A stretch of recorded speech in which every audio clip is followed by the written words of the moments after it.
تک ہم نے سورہ مائدہ جو ہے اس کا سبق پڑھا پچھلے جمعہ، تو آج 104 سے ہم شروع کریں گے اللہ کے فضل و کرم سے۔ تو سورہ مائدہ کے اندر جو ہم چیزیں بیان کر رہے تھے وہ بنی اسرائیل کے متعلق تھیں، اور حرمت والے مہینوں کا وہ احترام ضرور کرتے تھے، بے شک وہ کافر تھے یا مشرک تھے، خانہ کعبہ کا وہ احترام کرتے تھے۔ اور پچھلے جمعہ جو آخری آیت ہم نے پڑھی تھی وہ تھی کہ بتوں کے نام پہ جو وہ جانور چھوڑتے تھے، کسی کا نام وہ کہتے یہ بحیرہ ہے، کسی کو کہتے صائبہ ہے، کسی کا کان چیر دیتے، کسی کو ویسے اپاہج کر دیتے کہ یہ اس کو اب ہم اس کا گوشت نہیں کھائیں گے، اس کا دودھ نہیں دھوئیں گے۔ تو یہ آیت نمبر 103 تھی، ما جعل اللہ من بحیرۃ ولا صائبہ، کہ اللہ نے نہیں بنایا کسی کو بھی ایسا جانور جو انہوں نے بنا دیے ہیں خود سے، کسی کا کان کاٹ دیا، کسی کا ناک کاٹ دیا، کسی کے کان جو ہیں ان کو چیرا دے دیا۔ تو اللہ تعالیٰ نے ان کو کچھ نہیں ایسا بنایا، ولا وسیلہ، نہ اللہ نے کوئی وسیلہ وہ جانور کو کہتے تھے، حام بھی وہ جانور کو کہتے تھے، جیسا کہ میں نے پچھلے جمعہ اس کی تفصیل بتائی تھی کہ وسیلہ اس اونٹنی کو وہ کہتے تھے کہ جو 10 بچے جن لیتی تھی، اور حام وہ اس اونٹ کو کہتے تھے جو 10 اونٹنیوں کو فائدہ پہنچا دیتا تھا، اس کو وہ حام کہہ دیتے تھے۔ اللہ فرماتا ہے میں نے نہیں ان کی ڈیفینیشن میں نے نہیں کی، میں نے تو ان سب کو حلال بنایا، ہم نے ان کو ایسا نہیں کیا جیسا انہوں نے کر دیا۔ تو رسول کریم علیہ السلام کے لیے اللہ تعالیٰ نے ارشاد فرمایا کہ محبوب پیارے آپ اپنے صحابہ کو کہیے کہ ایسے جانوروں کو وہ ان کا دودھ بھی پئیں، ان کا گوشت بھی کھائیں، یہ جانور میں نے تو حرام نہیں کیے، انہوں نے خود بخود حرام کیے ہیں اپنے اوپر۔ تو اس سے ہمیں یہ اس بات کا، اس عقیدے کا پتہ چل رہا تھا کہ اگر ہم کسی بزرگ کے نام پہ کسی چیز کو چھوڑ دیتے ہیں نا، یہ غوث پاک کے نام کا بکرا ہے، یہ داتا صاحب کے نام کا بکرا ہے، یا اونٹ ہے، یا گائے ہے، یہ کہنے سے وہ حرام نہیں ہوگا، کیونکہ جب وہ بتوں کے نام سے حرام نہیں ہوا تو ولیوں کے نام سے کیسے حرام ہوگا؟ یہ تو بندے ہیں اللہ کے، اور اللہ کا کلمہ پڑھنے والے ہیں۔ حرام اس نے کب ہونا ہے؟ میں نے اس کی تفصیل بتائی تھی کہ حرام تب ہوگا جب ہم اس کو ذبح اللہ کے نام کے علاوہ کسی اور کے نام پہ ذبح کریں گے، تب وہ حرام ہو جائے گا۔ اور پھر اس کا درست طریقہ بھی میں نے بتایا کہ جب کوئی منت ایسی مانے، اس کا درست طریقہ یہ ہے کہ آپ الفاظ اپنے جو ہیں وہ تبدیل کریں، لفظوں کے اندر بھی شرک نہیں ہونا چاہیے۔ آپ لفظ یہ بول دیں کہ یہ بکرا میں اللہ کی رضا کے لیے ذبح کروں گا، اس کا ثواب حضور غوث اعظم رضی اللہ تعالیٰ عنہ کی روح کو پہنچاؤں گا، یہ ہم نیت یہ کر لیں، تو اس طرح پھر لفظوں کے اندر بھی شرک کا شبہ نہیں ہوگا۔ تو آج ہم 104 نمبر آیت پڑھیں گے۔ اللہ تعالیٰ ارشاد فرماتا ہے وَإِذَا قِيلَ لَهُمْ تَعَالَوْا إِلَىٰ مَا أَنزَلَ اللَّهُ وَإِلَى الرَّسُولِ، اور جب پھر ان لوگوں سے یہ کہا جاتا ہے تعالوا، آؤ، إِلَىٰ مَا أَنزَلَ اللَّهُ، اس چیز کی طرف جو اللہ نے نازل کی، وَإِلَى الرَّسُولِ، اور رسول کی شریعت کی طرف آؤ جو رسول نے تمہیں دی ہے، قالوا حسبنا، وہ کہتے ہیں قالوا حسبنا ما وجدنا علیہ آباءنا، ہمیں اپنے آباء و اجداد کا طریقہ کافی ہے۔ آگے سے وہ جواب کیا دیتے جب ان کو کہا جاتا ہے نا کہ پرانی رسمیں چھوڑ دو، شرکیہ عقائد و نظریات چھوڑ دو، ان باتوں سے توبہ کر لو، آ جاؤ، یہ اللہ کا رسول ہے، آخری رسول ہے، اور یہ وہ کتاب لے کر آئے ہیں جو حضرت موسیٰ و عیسیٰ پر نازل ہوئی تھی، اس کتاب کی تصدیق کرنے والی ہے۔ بجائے اس کے کہ وہ حق کو قبول کرتے، اپنی انانیت کو چھوڑتے، شرک کو چھوڑ کر رسول کریم علیہ السلام کے سچے غلام بن جاتے، وہ آگے سے جواب کیا دیتے ہیں؟ قالو، وہ کہتے ہیں حسبنا، ہمارے لیے کافی ہے، ما وجدنا علیہ آباءنا، جو ہم نے اپنے آباء و اجداد سے پایا ہے ہمارے لیے وہی کافی ہے، یعنی ہم اسی طریقے پر چلیں گے۔ اولو کان آباؤہم لا یعلمون شیئا ولا یہتدون، اللہ فرماتا ہے کہ ان کے نزدیک دیکھ لیں کتنی وقت ہے اپنے آباء و اجداد کی، کیا ہیں ان کے ماں باپ؟ اولو کان آباؤہم، وہ اپنے ماں باپ کے آباء و اجداد کے اتنے پیروکار تھے، رب فرماتا ہے کہ لا یعلمون شیئا، اگرچہ ان کے باپ دادا کسی چیز کو جاننے والے نہیں تھے پھر بھی وہ ان کے پیچھے تھے، ولا یہتدون، اور نہ ہی ان کے باپ دادا ہدایت یافتہ لوگوں میں سے تھے، مشرکین تھے، ان کے پاس جو دلائل تھے وہ سارے کے سارے عقل پر مبنی تھے، عقل کی بات وہ مانتے تھے، اور عقل والا جو دل ہوتا ہے نا اس کو بھی قبول کبھی نہیں کرنا چاہیے۔ عقیدے کا تعلق کبھی عقل کے ساتھ نہیں ہوا۔ یہ قرآن پاک جو ہے نا یہی تھیوری پیش کرتا ہے، عقیدے کا تعلق عقل سے نہیں ہے۔ اگر عقیدے کا تعلق عقل سے ہو پھر عیسائی سچے ہیں کہ عیسیٰ کا کوئی باپ ہے، کیونکہ عقل تو یہ تسلیم نہیں کرتی کہ بغیر باپ کے بچہ آ جائے، لیکن ہمیں ماننا پڑے گا کہ عیسیٰ علیہ السلام بغیر باپ کے ہی ہیں۔ رسول کریم علیہ السلام کے پاس جب عیسائی آئے تھے نا، نجران کا جو وفد تھا، آیت مباہلہ جب نازل ہوئی ہے، وہ آیت مباہلہ نازل ہونے کا سبب کیا بنا تھا؟ عیسائیوں کا گروہ آیا نجران سے نبی پاک سے، انہوں نے مناظرہ کرنے کے لیے، وہ قرآن پاک میں سورہ نساء کے اندر وہ ساری پوری تفصیل ہے۔ وہ آگے نبی پاک کو کہتے ہیں کہ جی آپ بتائیں عیسیٰ علیہ السلام کے بارے میں کیا کہتے ہیں؟ تو رسول کریم علیہ السلام نے فرمایا میں عیسیٰ علیہ السلام کو اپنا بھائی سمجھتا ہوں، اللہ کا بندہ سمجھتا ہوں، اللہ کا رسول سمجھتا ہوں۔ انہوں نے کہا جی پھر بسم اللہ پڑھیں، عیسیٰ علیہ السلام کے باپ کا نام ہمیں بتا دیں، ہم آپ پر ایمان لے آئیں گے۔ نبی پاک علیہ السلام نے فرمایا بھئی اللہ نے ان کو بغیر باپ کے اللہ نے پیدا کیا ہے۔ وہ کہنے لگے عقل نہیں نہ تسلیم کرتی، رب کا ہی تو یہ فیصلہ ہے کہ میں نے مرد اور عورت سے اولاد کو پیدا کیا ہے۔ انہوں نے کہا رب خود ہی کہہ رہا ہے۔ نبی پاک علیہ السلام نے فرمایا یہ بھی اللہ خود ہی کہہ رہا ہے ان اللہ علی کل شیء قدیر، یہ بھی تو اللہ ہی کہہ رہا ہے۔ اچھا وہ دلیلوں پہ دلیلیں دیتے جا رہے تھے۔ عقل چونکہ کہتی ہے کہ بغیر باپ کے بچہ دنیا میں نہیں آ سکتا، تو میں بتا کیا رہا ہوں کہ عقیدہ عقل کا محتاج نہیں ہوتا، عقلی دلیلیں نہیں یہاں پہ چلیں گی۔ اچھا جب وہ نہ ہٹے تو نبی پاک علیہ السلام نے فرمایا اچھا میں تمہیں بتاتا ہوں کہ حضرت عیسیٰ کے باپ کا نام کیا ہے، پہلے تم ایسا کرو کہ مجھے یہ بتاؤ کہ حضرت آدم کی ماں اور باپ کا نام کیا ہے، پہلے تم مجھے یہ بتا دو۔ اب وہ عاجز آ گئے۔ جب وہ عاجز آئے نا پھر انہوں نے کہا کہ نہیں ساڑی تہاڈی گل ہی کوئی نہیں، تہاڈا ہن مباہلہ ہی ہوئے گا۔ پھر وہ دوڑ گئے، اب دلیل کوئی نہیں تھی۔ عقل جو ہے نا وہ عقیدے کی بنیاد عقل پہ نہیں ہو سکتی۔ عقیدہ عشق کا دوسرا نام ہے کہ آپ نے اپنے رب پر غیر مشروط ایمان لانا ہے۔ ان اللہ علی کل شیء قدیر زبان سے نہیں کہنا کہ میرا رب ہر چیز پر قادر ہے، دل سے ماننا بھی ہے کہ میرا رب واقعی ہر چیز پر قادر ہے۔ اب جب وہ بھاگے پھر آیت مباہلہ آئی، کیا محبوب ان سے کہیے تعالوا فقل تعالوا ندعو ابناءنا وابناءکم ونساءنا ونساءکم وانفسنا وانفسکم ثم نبتہل فنجعل لعنۃ اللہ علی الکاذبین۔ پھر وہ آیت مباہلہ نازل ہوئی۔ تو وہ لوگ جو تھے وہ عقل پر اپنے عقیدے کو رکھتے تھے۔ اسلام جو ہے یہ چونکہ آفاقی دین ہے، آفاقی دین ہونے کی بنا پر اسلام نے عقل کی جو ہے وہ نفی کی ہے کہ عقل کے اوپر جب آپ بنیاد رکھیں گے پھر جس جگہ پہ میں آ کے سیٹسفائی ہوں گا نا، میں نے اس کو اللہ کا ولی ماننا ہے، اس کو اللہ کا نبی ماننا۔ اگر میں مطمئن نہیں ہوں، عقل میری مطمئن نہیں، پھر میں نے نہیں ماننا۔ اگر عقل میری مطمئن ہوئی تو ماں باپ کا ناروا سلوک دیکھ کر میں کہوں گا یہ میرے ماں باپ ہی نہیں ہیں، لیکن اگر میرے دل میں ماں باپ کا عشق ہوا تو میں کہوں گا کوئی نہیں میرے ماں باپ ہی ہیں، یہ ڈاکٹر کی طرح کبھی کبھی مجھے ٹریٹ کرتے ہیں میری اصلاح کے لیے۔ اگر عقل پہ اس کی بنیاد رکھی جائے تو عقل تو انسانی ہمدردی کے سوا کسی اور چیز کا سبق نہیں دیتی۔ تو اس لیے عقیدہ جو ہے وہ عقل پہ یا عقلی دلائل پہ عقیدہ نہیں چل سکتا۔ عقیدہ ہمیشہ آپ کو قرآن پاک کی روشنی میں، حدیث رسول کی روشنی میں اور اپنے دل کی جو آواز ہے قرآن و سنت کے مطابق اس پر اس کو تسلیم کرنا پڑے گا۔ اصل مومن مسلمان کا معنی یہ ہے کہ جو چپ کر کے بس اپنی گردن جھکا دے۔ مسلمان کا مطلب یہ ہے کہ چپ کر کے بس اپنی گردن جھکا دے اللہ کے حضور، کہ مولا جو تو نے کہہ دیا بس وہ میں نے کر لیا۔ اسی وقت جب اس نے اپنی گردن کو جھکا دیا پھر وہ بنا ہے مسلمان۔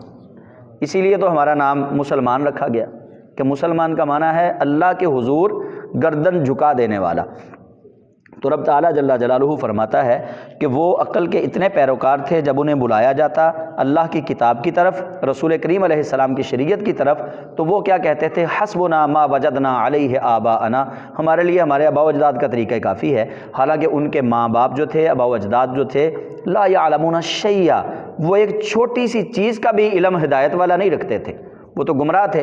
تو اس لیے اللہ کریم جل جلالہ نے ان کی یہاں پہ زجر و توبیخ فرمائی۔ اچھا، پھر اس کے بعد صحابہ کرام علیہم الرضوان وہ پریشان ہو جاتے تھے کہ اتنی دلیلیں نبی کریم علیہ السلام نے ان کو دی ہیں، پھر بھی اس کے باوجود یہ انسان نہیں بن رہے۔ تو جب صحابہ نے یہ فکر کرنا شروع کی، رسول کریم علیہ السلام کے پاس بیٹھ کے انہوں نے باتیں کرنی، تو اللہ تعالیٰ نے پھر یہ قرآن کریم کی آیت نازل فرمائی۔ اللہ فرماتا ہے یا ایھا الذین آمنوا علیکم انفسکم۔ اب اس کے اندر ہمارے لیے ایک بہت بڑا سبق بھی ہے۔ اللہ فرماتا ہے اے ایمان والو، علیکم تم پر فرض ہے، انفسکم اپنا آپ دیکھنا، اپنے من میں ڈوب کر پا جا سراغ زندگی، میرا نہیں بنتا تو نہ بن، اپنا تو بن۔ اللہ فرماتا ہے یا ایھا الذین آمنوا علیکم انفسکم، اے ایمان والو تم پر اپنا آپ دیکھنا فرض ہے، مطلب اپنی اصلاح کرنا فرض ہے۔ لا یضرکم من ضل اذا اہتدیتم، کوئی گمراہ شخص تمہیں ہدایت سے پھیر نہیں سکتا، تمہیں نقصان نہیں دے سکتا۔ جب تم ہدایت پر ہو نا تو کسی بندے دوسرے کا گمراہ ہونا تمہیں ہدایت سے پیچھے نہیں کر سکتا۔ تم یہ فکر نہ کرو کہ فلاں بندہ جو ہے وہ گمراہ ہو گیا، میں اس کو ہدایت پر لانا۔ اللہ فرماتا ہے چھوڑ دو، تم اپنی اصلاح کرو۔ تمہارا کام کتنا ہے؟ تمہارا کام اتنا ہے کہ تم وَأْمُرْ بِالْمَعْرُوفِ وَتَنْهَى عَنِ الْمُنْكَرِ، نیکی کا حکم دے دو، برائی سے منع کر دو۔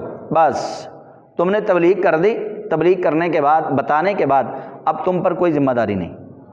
اب وہ اگلا بندہ جس کو آپ نے فرمان خدا سنا دیا یا رسول کریم علیہ السلام کی حدیث پاک سنا دی، اب اس بندے پر ڈیپینڈ کرتا ہے کہ وہ آپ کا وہ تبلیغ والا جو معاملہ ہے اس کو سن کے وہ اللہ کی آیتوں پر ایمان لاتا ہے یا نہیں لاتا۔ اللہ فرماتا ہے اس بندے کے بابت تم سے نہیں پوچھا جائے گا، اس بندے کی بابت پھر تم سے نہیں پوچھا جائے گا۔ اللہ نے، میں نے پچھلے جمعہ بھی یہ بتایا تھا، اللہ نے پوچھنا ہم سے کس کے بارے میں ہے؟ ایک فیملی ہے، اس کا جو سربراہ ہے، رسول کریم علیہ السلام فرماتے ہیں کہ تم میں سے ہر ایک کو نگران بنایا گیا ہے۔ کلکم راعن، تم میں سے ہر ایک بندہ نگران ہے اور وہ مسئول بھی ہے۔ جو نگران ہوگا وہ مسئول بھی ہوگا۔ مسئول کہتے ہیں جس سے سوال پوچھا جائے۔ اللہ فرماتا ہے کہ کلکم، رسول اللہ فرماتے ہیں کلکم راعن و کلکم مسئول عن رعیتہ، تم میں سے ہر شخص اپنے اپنے شعبے کا، اپنے اپنے خاندان کا نگران بنا دیا گیا۔ اب اس سے اس کے ماتحت لوگوں کے متعلق سوال ضرور کیا جائے گا۔ جس کو جتنا نگران بنایا گیا ہے، ایک بندہ 10 بندوں کے اوپر ہے، ایک بندہ 20 بندوں کے اوپر ہے، ایک بندہ 200 بندے کے اوپر ہے، اس سے پوچھا جانا ہے ان 10 بندوں کے بارے میں، 100 بندے کے بارے میں، 200 بندوں کے بارے میں۔ اس کے اوپر وہی ہے، اس کے اوپر یہ نہیں کہ ہمسائے جو ہیں وہ ہمسایوں کے بارے میں اس سے اللہ تعالیٰ پوچھے گا، ایسا نہیں ہے۔ اس سے یہ نہیں اللہ تعالیٰ پوچھے گا بتاؤ بھی تمہاری فلاں بستی کے اندر عیسائی رہتے تھے، انہوں نے ایمان کیوں نہیں قبول کیا؟ نہیں، اللہ پوچھے گا۔ پوچھنا کس کے بارے میں ہے؟ جو تمہارے ارد گرد کے لوگ ہیں، جن سے تم وابستہ ہو، جن کے اوپر تمہیں نگران بنا دیا گیا۔ تو اللہ کریم جل جلالہ صحابہ کرام کو جب وہ اپنے دل کے اندر یہ بات رکھتے تھے کہ ان لوگوں پر کوئی اثر نہیں ہو رہا، کہیں ہم پر نہ ان کا عذاب آ جائے، یہ بندے نہیں بن رہے، مسلمان نہیں ہو رہے، اللہ نے فرمایا یا ایھا الذین آمنوا علیکم انفسکم، اے ایمان والو تم پر اپنے آپ کو دیکھنا، اپنی اصلاح کرنا واجب ہے۔ لا یضرکم، نہیں نقصان پہنچائے گا تمہیں، من ضل، جو گمراہ ہو گیا، اذا اہتدیتم، جب تم ہدایت پر ہو تو گمراہ بندہ تمہیں نقصان نہیں پہنچا سکتا۔ الی اللہ مرجعکم جمیعا، اب یہ دیکھیے اللہ تعالیٰ نے ہدایت کیا ہے، ساتھ ہی اللہ کریم نے وہ جملہ دے دیا جس جملے سے انسان کو اٹریکٹ ہونا ہے اللہ کی طرف۔ کیا ہے؟ فرمایا الی اللہ مرجعکم جمیعا، جانا آخر سب نے اللہ کی طرف ہے۔ گمراہ کا بھی ذکر کر دیا پیچھے، ہدایت یافتہ کا بھی کر دیا، ایمان والوں کو بتا دیا۔ فرمایا کوئی گل نہیں، جانا سارے نے اتھے ہی ہے، لگ پتا جائے گا، حشر میں ہوگا یہ معلوم جیتا کون اور ہارا کون۔ الی اللہ مرجعکم جمیعا، جانا سب نے وہیں پہ ہے۔ فَيُنَبِّئُكُمْ، پس جب تم چلے جاؤ گے نا اس کی بارگاہ میں، وہ خبر دے گا تمہیں، بما کنتم تعملون، تمہارے ایک ایک عمل کی تمہیں پھر وہ خبر دے گا کہ یہ بھی کیا تھا، یہ بھی کیا تھا، یہ بھی کیا تھا، چھپ کے کیا تھا، دل کے اندر یہ تھا، زبان کے اوپر یہ تھا، یعنی اللہ تعالیٰ سے کوئی چیز چھپ نہیں سکتی۔ تو اللہ کریم جل جلالہ نے یہ بڑی واضح بات کر دی، جس کے اندر میرے لیے اصلاح ہے، آپ کے لیے اصلاح ہے۔ میرے لیے کیا ہے، آپ کے لیے کیا ہے کہ ہم قبلہ اپنا اپنا درست کریں، جو ہمارے ماتحت ہیں یا جہاں تک ہماری آواز پہنچ سکتی ہے ہم امر بالمعروف و نہی عن المنکر کا کام کریں۔ امر بالمعروف یعنی نیکی کا حکم دیں، برائی سے منع کریں۔ بس ڈنڈا اٹھا کے کسی کا سر پھوڑ کے اس کو مسجد کی طرف لے کے آنا، یہ اسلام اجازت نہیں دے رہا۔ آپ اگر کسی شرابی کو ہٹانا چاہتے ہیں، اس کو قتل کر کے نہیں ہٹائیں گے، آپ اس کو پیار سے، محبت سے اس کو آپ بتائیں کہ رسول کریم علیہ السلام کا فرمان یہ ہے کہ شرابی جب مرنے لگے گا تو اس وقت پانی کی اتنی شدت سے پیاس محسوس کرے گا کہ اگر دنیا جہان کا پانی بھی اس کو پلا دیا جائے اس کی پیاس نہیں بجھے گی۔ آپ اس کو یہ فرامین سنا کر اس کو جو ہے وہ آمادہ کرنے کی کوشش کریں۔ اگلی آیت جو ہے آیت نمبر 106 سورہ مائدہ کی، اس کے اندر جب ہم سفر کرتے ہیں تو ویسے تو نبی اکرم نور مجسم صلی اللہ علیہ وسلم کو اللہ کریم نے حکیم بنا کر بھیجا، اور حضور اکرم علیہ السلام کے طریقہ مبارکہ کے اندر ایسی ایسی ہمارے لیے پیاری باتیں ہیں اور ایسا حکیمانہ انداز ہے کہ یقین جانیں ہم جن چیزوں کو جب شعور ملتا ہے، سوچتے ہیں، تو پھر پتہ چلتا ہے کہ رسول کریم علیہ السلام نے کتنا امت کے لیے درد رکھا اور ایک ایک موڑ پہ رہنمائی کی ہے۔ سردیوں کا موسم ہے نا، بچہ گھر سے نکلتا ہے تو ماں باپ فکر لگی ہوتی ہے، تو بیٹا ہیلمٹ لے لینا، ہیلمٹ کے نیچے ایک اور مفلر بھی جو ہے نا وہ اس کے اندر سے ہوا نہ چلی جائے، تمہیں ٹھنڈ نہ لگ جائے۔ اسی طرح نبی پاک علیہ السلام نے سفر کے لیے کیا کہا؟ حضور علیہ السلام نے فرمایا کہ سفر کبھی تنہا نہ کرو، کوئی نہ کوئی ساتھی ضرور ساتھ لے لو، ساتھی ساتھ لے لو۔ رات کے سفر سے نبی علیہ السلام نے منع بھی فرمایا، لیکن رات کے سفر کے اندر برکت بھی ارشاد فرمائی کہ رات کو زمین جو ہے وہ سکڑ جاتی ہے۔ اچھا، رات کو اگر سفر کرنا ہے تو ساتھی ضرور ہمراہ رکھو، یعنی سفر کے اندر ہم جا رہے ہیں تو نبی پاک علیہ السلام نے یہ فرما دیا ساتھی ضرور ہونا چاہیے۔ اس کا مطلب یہ ہے کہ موت بتا کے نہیں آتی، موت نہیں بتا کے آتی، اس لیے ساتھی کو ساتھ رکھنے کا کہا گیا۔ تو اب یہ جو آیت نمبر 106 ہے وہ اسی متعلق ہے کہ جب ہم سفر میں ہوں اور موت آ جائے تو وصیت کیا ہے، اس وصیت کو کیسے پورا کرنا ہے، جو ساتھی ہیں ان پر کیا لوازمات ہیں، وہ کیا کریں گے۔ ہوا کچھ ایسے کہ قبیلہ بنو سہم، ایک سہمی آدمی، وہ دو اشخاص جو مشرکین تھے، یعنی عیسائی تھے، وہ نصرانی، ایک کا نام عدی تھا اور دوسرے جو ہیں بعد میں ان کو اللہ تعالیٰ نے ایمان کی دولت سے بہراور فرما دیا اور وہ مسلمان ہو گئے۔ حضرت تمیم داری، ایک عدی ایک حضرت تمیم داری۔ حضرت تمیم داری ابھی مسلمان نہیں ہوئے تھے، عدی تمیم داری یہ دو عیسائی تھے، جو سہم قبیلہ سے تھے وہ مسلمان تھے۔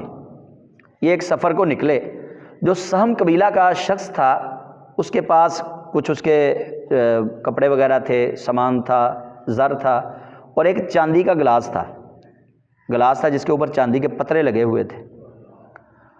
موت آ گئی، وہ جب فوت ہونے لگا، جاں کنی کا عالم آیا، تو اس نے تمیم داری کو اور عدی کو کہا کہ بھائی یہ میرا سامان ہے، میرے گھر والوں تک پہنچا دینا، بس یہ میری امانت ہے۔ وصیت کر دی اس نے، وہ بیچارہ فوت ہو گیا۔ اب جب وہ فوت ہوا تو حضرت تمیم داری جب مسلمان ہوئے، پھر یہ واقعہ سنا رہے ہیں مسلمان ہونے کے بعد۔ وہ فوت ہو گیا، یہ فرماتے ہیں کہ اس کا باقی سامان ہم نے گھر والوں کو لا کے دے دیا، وہ چاندی کا گلاس نہیں ہم نے دیا، وہ ہم نے بیچ دیا، 1000 درہم میں بیچ دیا ہم نے چاندی کا گلاس۔ کتنی چاندی ہوگی اس زمانے میں؟ 1000 درہم کا وہ سیل ہوا۔ وہ کہتے 500 میں نے رکھ لیے، 500 عدی نے رکھ لیے۔ تو گھر والوں نے جب پوچھا تو یہ دونوں مکر گئے، انہوں نے کہا نہیں وہ اس نے پتہ نہیں کس کو دیا، ہمیں نہیں پتہ۔ اب وہ چونکہ قبیلہ بنو سہم کا جو بندہ فوت ہوا تھا وہ مسلمان تھے، نبی پاک علیہ السلام کے پاس فیصلہ آ گیا۔ جب نبی کریم علیہ السلام کے پاس فیصلہ آیا نا، تو اللہ کے محبوب پاک صلی اللہ علیہ وسلم کے متعلق اہل سنت کا عقیدہ ہے کہ نبی پاک علیہ السلام کو اللہ کریم نے جتنا بھی علم عطا کیا ہے وہ قرآن کے ذریعے عطا کیا ہے۔ ہم یہ نہیں کہتے کہ رسول کریم علیہ السلام خود بخود عالم تھے، نہیں، یہ کائنات میں اللہ کے سوا کسی کا یہ بنتا ہی نہیں کہنا، خود بخود کوئی عالم نہیں، ہر ایک علم کے ایک ایک ذرے میں اللہ کا محتاج ہے۔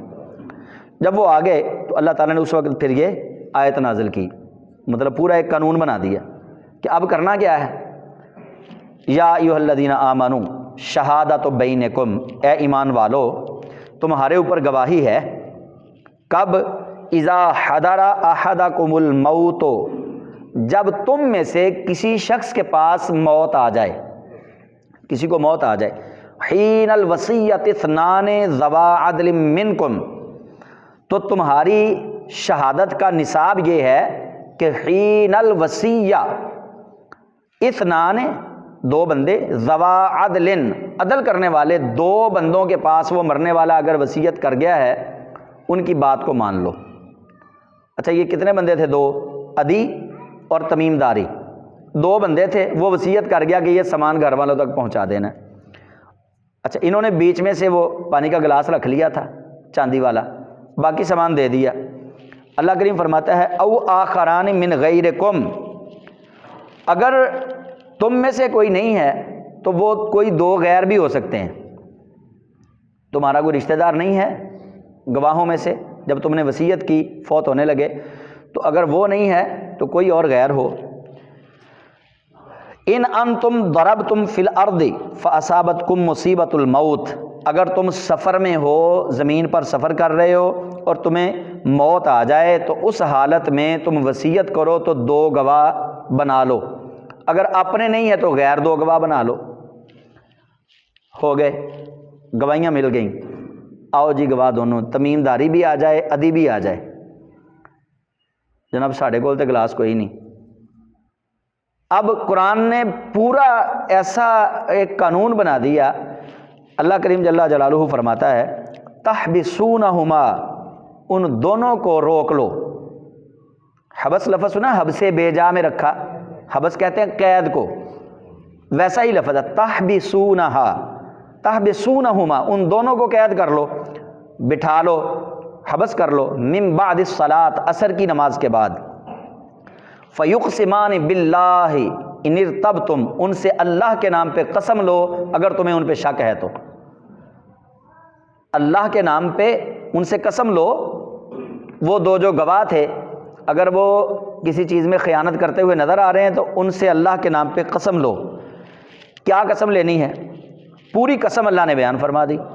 قسم کیا لینی ہے کہ لا نشتری بہ ثمنا ولو کان ذا قربا، پہلا پوائنٹ قسم کا، کہ وہ کہیں گے ہم اللہ کی قسم اٹھا کر کہتے ہیں کہ ہم اس وصیت کو تھوڑے پیسے لے کر بدلیں گے نہیں، چاہے ہمارا قریبی ہی کیوں نہ ہو۔ پھر ولا نکتم شہادت اللہ، اللہ کی قسم ہم اس اللہ کی گواہی کو چھپائیں گے نہیں۔ تیسرا کیا کہیں گے؟ اللہ کی قسم انا اذا لمن الآثمین، اگر ہم اس قسم کو چھپائیں، اس وصیت کو چھپائیں تو ہم بڑے گناہ گاروں میں سے ہو جائیں۔ بڑا گناہ گار کون ہے؟ بڑے گناہ گار وہ ہیں جن کی اللہ بخشش نہیں فرمائے گا، کہ ہمارا پھر ان میں بڑے گناہ گاروں میں ہمارا نام چلے۔ 3 پوائنٹس کے ساتھ وہ لوگوں کے سامنے وہ قسم دیں گے۔ اچھا اب قسم دے دی، مطلب اللہ نے ایسا قرآن پاک کو اتارا ہے، یقین کریں کہ پورا قانون واضح کر کے رکھ دیا۔ اچھا انہوں نے قسم دے دی، قسم دی انہوں نے جھوٹی، اب کیا کرنا ہے؟ قسم تو دے دی، جیسے ہم لوگ کہہ دیتے ہیں نا بس بھی بھائی انہیں قسم چک لی ہے تو کوئی نہیں ہوں ساری لے جائے بھمیں، لیکن قرآن کہتا ہے ایسے نہ کرو، اگر تمہارے پاس ان کے خلاف کوئی شواہد موجود ہیں تم لے کے آؤ، ان کو جھوٹا کرو اچھے طریقے سے۔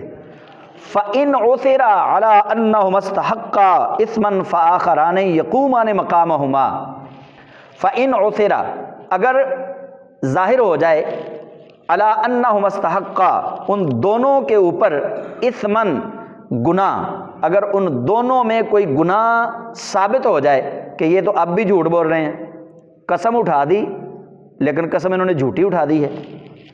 فآخران یقومان مقامہما من الذین استحق علیہم الاولیان، تو اس میت کے رشتہ دار، قریبی رشتہ داروں میں سے 2 بندے کھڑے کرو، پھر ان سے قسم لو۔ پہلے کہ انہوں نے قسم دی تھی جو سفر میں ساتھ تھے، انہوں نے جھوٹ بولا. اب کیا کرنا ہے؟ اگر ان کی قسم کے اندر جھوٹ نظر آ رہا ہے تو پھر میت کے وارثوں میں سے 2 شخصوں کو کھڑا کرو کہ بھئی کیا تم قسم دیتے ہو کہ انہوں نے خیانت کی ہے؟ فَيُقْسِمَانِ بِاللَّهِ لَشَهَادَتُنَا أَحَقُّ مِنْ شَهَادَتِهِمَا وَمَا اعْتَدَيْنَا، پھر وہ دونوں قسم دیں رشتہ دار کہ ہم اللہ کی قسم اٹھا کے کہتے ہیں کہ ہم شہادت دیتے ہیں احق من شہادتہما، ہماری شہادت اس کے حق میں بہت زیادہ قریبی ہے، وما اعتدینا، ہم حد سے تجاوز نہیں کریں گے، اگر ہم حد سے تجاوز کریں گے انا اذا لمن الظالمین، اللہ ہمیں ظالموں میں سے بنا دے. پھر وہ رشتہ دار جب قسم دیں گے تب فیصلہ کس کے حق میں کرنا ہے؟ رشتہ داروں کے حق میں.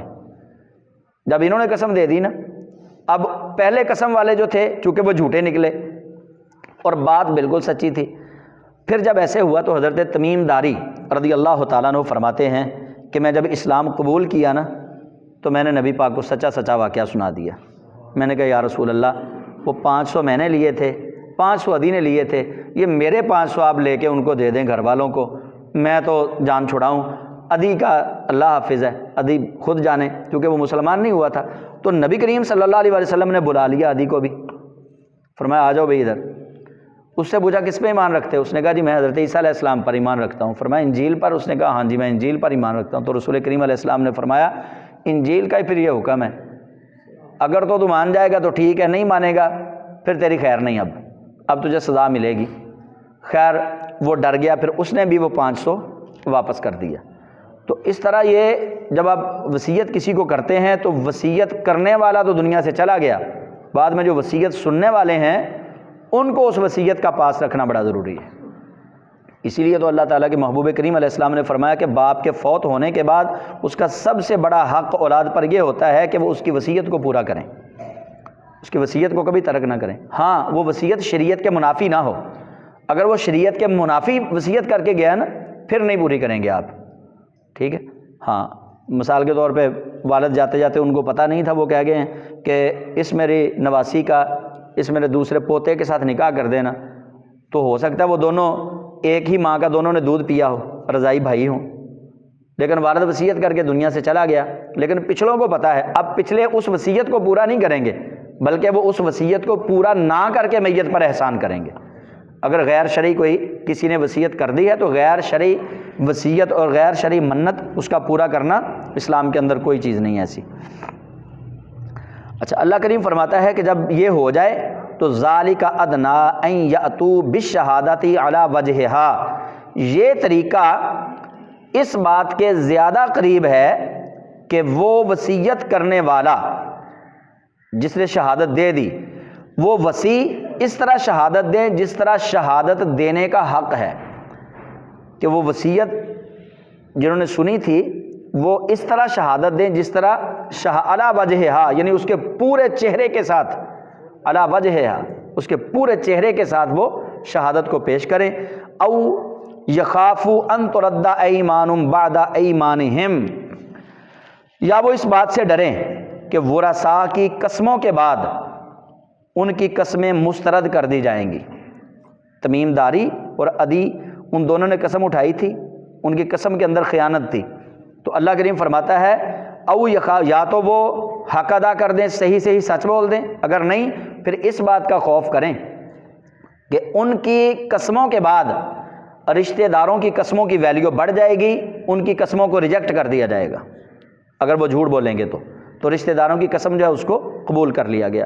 واتقوا اللہ واسمعوا، اللہ سے ڈرو اور سنو، اللہ کے احکامات کو سنو. واللہ لا یہدی القوم الفاسقین، اللہ کسی بھی فاسق نافرمان قوم کو ہدایت نہیں دیتا.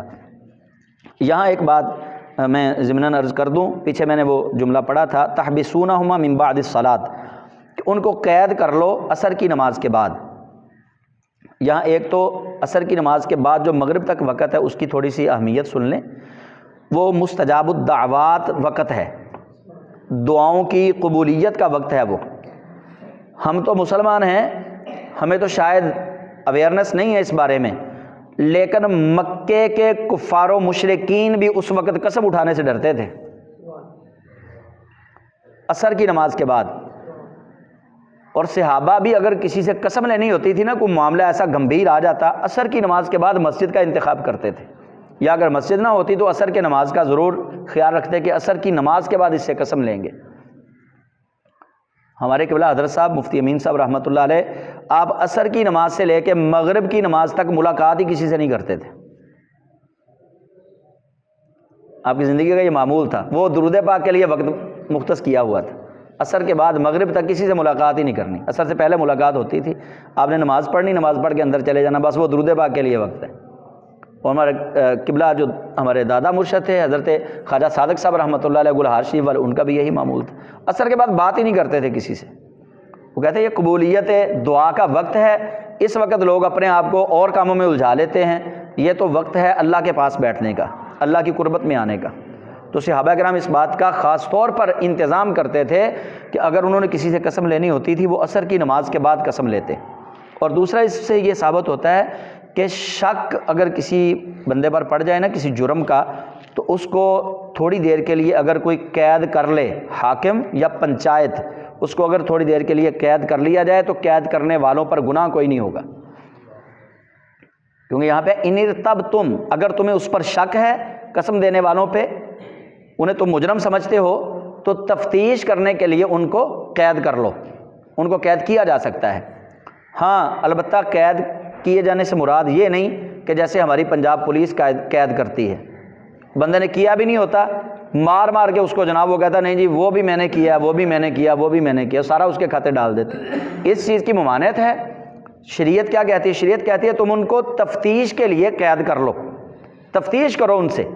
جیسے تفتیش کرنے کا حق ہے، گواہ لاؤ، دلائل لاؤ، قرائن سے بات کرو، لیکن یہ نہیں. اسی لیے ہماری عدالتیں تو یہی کہتی ہیں کہ تشدد کے ذریعے نہ مناؤ کسی کو، لیکن عدالتوں کی کون سنتا ہے؟ عدالتوں والوں کا اپنا قانون ہے، عدالتیں چلانے والوں کا اپنا قانون ہے. خیر یہ تو ہمارا ٹاپک نہیں. ٹاپک یہ ہے کہ ایسا بندہ جس کے اوپر شک پڑ جائے اس کو وقتی طور پر اگر قید کر لیا جائے تو قید کرنے والوں پر گناہ نہیں ہوگا، اس کو روکنے والوں پر کوئی گناہ نہیں ہوگا.